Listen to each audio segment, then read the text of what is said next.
Hi, everyone, and welcome to this week's edition of What's Driving Token Prices. I'm your host, Katie Talati, Director of Research with Arca.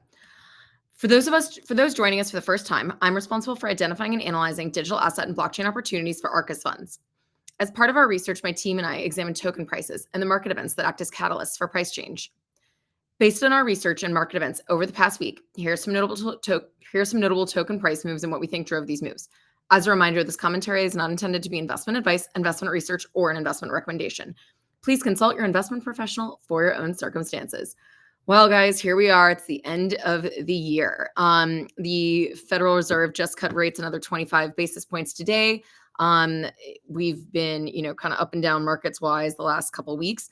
But as always, we're here to talk about some tokens. Oh, there's been a lot of token launches. I'm not going to talk about a ton of those this week, really. I think I talked a little about Pudgy Penguins token that launched last week. There's been the Magic Eden token. There was another one today called Usual Money. So we're seeing more and more of these going into the end of the year. So we'll get started talking about what tokens we got up on deck for today. So first up, we're going to talk about Avalanche. So Avalanche is a layer one protocol. They were started by one of the Ethereum co-founders his name is Emin Gunzer. And Avalanche is really, it's an EVM compatible layer one, which means that it uses the same kind of like coding language that Ethereum does, to put it simply. The thing with Avalanche is that their big announcement this week is that they had something called the Avalanche 9000 upgrade that came out on Monday. And this basically instituted new tokenomics for the project. So what does that mean? So the way that Avalanche works is it's got a modular architecture, which means it like splits up different pieces of like the blockchain's execution piece. And so they have like three main chains that essentially like kind of break up each layer of the smart contract platform. Now, what happens then is that if users want to have a really specific use case that it doesn't necessarily need to run on like the main chain of Avalanche, which can be kind of costly for users, such as if you have a game or something like that needs to run a bit faster, you can launch what's called a subnet chain. And that chain, you run it kind of on top of or parallel to Avalanche, kind of like a layer two is how to think of it. So it still reports back transactions to Avalanche once in a while.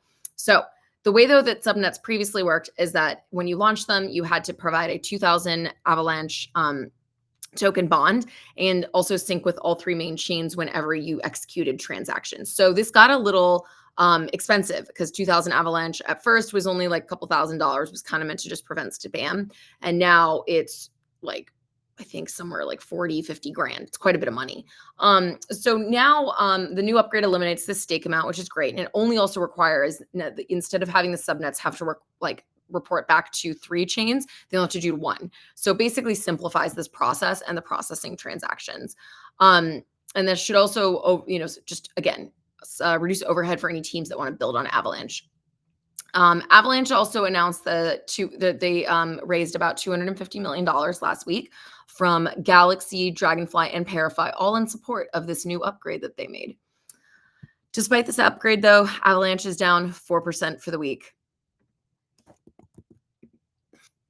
Okay, we're going to talk about something new here today. So if you've been kind of around the block on crypto as of late, the AI agent meta has been the very big theme in the space. And so we're going to talk about one of those projects today. And if you don't know what an AI agent is, I will do my best to explain that to you as well. So this week, Stanford University's Future of Digital Currency Initiative, which is FDCI for short, announced it's partnered with the AI agent project AI16Z. So I'm going to back up and explain a few things here. So an AI agent is basically an AI agent is basically it's a agent or a bot, for lack of a better word, and you code it with like really specific things to do. Now, the difference between an AI agent and say the chatbot that you talk to for customer service is that the AI agent in this case will actually learn over time. So it might start out with like a limited data set and maybe limited interactions, but as it gets more interactions, as it gets more data ingested, it learns and kind of becomes smarter. And so, and as a result too, these AI agents tend to have like their own personalities and stuff. So what's really been leading this huge explosion of AI agents is that there's a couple platforms that have popped up that have provided a lot more infrastructure to launch your own AI agent. and also a platform for you to launch the AI agent plus a token associated with it. Whether that token does something or not is kind of what's still up for debate. A lot of the current AI agents out there don't actually, like, their tokens don't actually do anything because they're kind of like they're only trained to like post things on Twitter about, maybe one token or something like that. It's very simplistic to start, but eventually these AI agents can do a lot more complex tasks, suppose is the thought, and they can create a lot more financial value. Now, that said, we'll dive into what AI16Z is. So AI16Z actually started off to be like an on-chain venture fund, hence the name, modeled after Andreessen Horowitz. They even created an AI agent called Mark Andreessen, who's literally on Twitter tweeting about random stuff, meant to be after the founder of A16Z. But basically the product has found better product market fit because what they've done is they've they've helped distribute what's called the ELIZA framework, which is now the most widely used AI framework. It's been forked thousands of times. Last month, it was trending as #1 on GitHub worldwide among anything crypto or non-crypto. And so as a result, we've seen this be forked 1,000 times with this explosion of AI agents. So they are really like the ones responsible for maintaining this ELIZA agent framework, which again, it's used across a lot, like pretty much about like 80% now of AI agents that were created in the last couple months. So the way AI16Z right now doesn't really have like a monetization mechanism for this, but they accept donation from teams that create AI using ELIZA, and they've built up like a pretty healthy pool of assets. They have about $21 million in their DAO treasury right now. So anyway, back to the partnership with Stanford. It's pretty interesting because the partnership, it basically means that Stanford researchers are now going to be more closely studying AI agents via AI16Z. And they're going to be looking at things like developing trust mechanisms, how agents can self-govern, and then coordinating with each other. What's interesting about this, though, is that AI16Z is a pretty new project. But again, this ELIZA framework has become kind of the gold standard for the agent space. And what most are the cool part about this is like the Stanford partnership is legitimizing this project even further, which is just great to see. Unfortunately, despite this, it's down 4% for the week, just with the rest of the market. All right. Last up, we're going to talk about Polygon and AAVE. So this one is a twofer. It's still a developing, unfolding story. So we'll see how much I can get through on this one for you guys.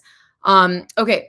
So last week, on a governance proposal popped up for Polygon. Polygon is a layer 2 protocol. They've been around for quite a while. They've had a few architecture changes as of recently, but they've been kind of very big, stalwart in the crypto community.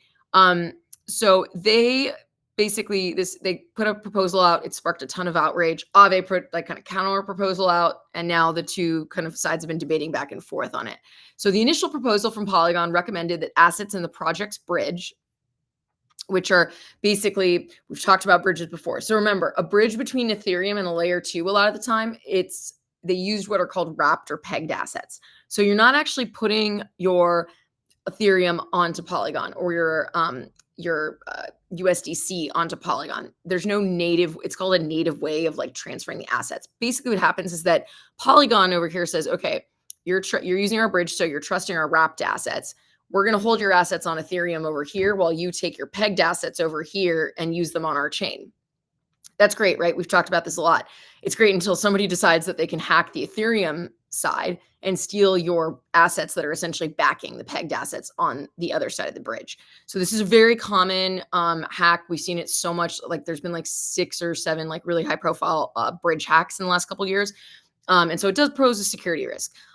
Projects are working on creating better solutions here, but Polygon still has one of these kind of like more uncertain bridges. Polygon, however, a bit more of a legitimized like project. They've done really well at like security, taking care of user funds. So this proposal, however, that came from the Polygon community suggested that they take the $1.3 billion that was sitting on Ethereum mainnet that is basically contractually obligated to assets that are on their chain, and they propose depositing them into DeFi protocols to earn yield on them since the assets were sitting idle. Now, that sounds maybe like it wouldn't be such a bad idea. Here's the bigger problem. You're essentially creating a double dipping problem of rehypothecation because on the Polygon chain, those assets aren't just sitting there idly. They're doing something productive. Somebody could be using them in a lending protocol. Somebody could have been using them to provide liquidity on a decentralized exchange. And so the assets are basically spoken for. So it would be like if a bank really started to rehypothecate their money a little bit too much. And not just this, users didn't deposit their assets into Polygon thinking like, oh yeah, like Polygon's going to go and use them elsewhere. So this proposal came out and it really caused quite a bit of brouhaha in the community. So in response to this proposal, AAVE, which is the largest lend borrow protocol across multiple chains, but specifically Ethereum, I think they have $38 billion in TVL. They put out a proposal, and they're deployed on Ethereum and Polygon, of course. They put out a proposal to drop all loan to values to 0% on Polygon, which is effectively shutting off the AAVE protocol on Polygon's L2. So a lot of people, and then again, there's it's crypto. There's always this back and forth of like, oh, they did this, so we did this. This was probably the best move for them, honestly, just because this was like a pretty risky thing, but at the same time, a lot of people were like, well, they're throwing their weight around here. So again, this is an unfolding situation. There's been statements from the founder of Polygon, the founder of one of the leaders in the AAVE community, but it's still unfolding as both governance proposals play out. I will say though, the market is clearly telling you which one they like better. Polygon is down 17% for the week and AAVE is up 22%. All right, guys, that's all I have for you this week. I hope you enjoy our insights. We're going to be off for the next 2 weeks for the holidays, so tune back in January at 1 p.m. Pacific to hear what's driving token prices.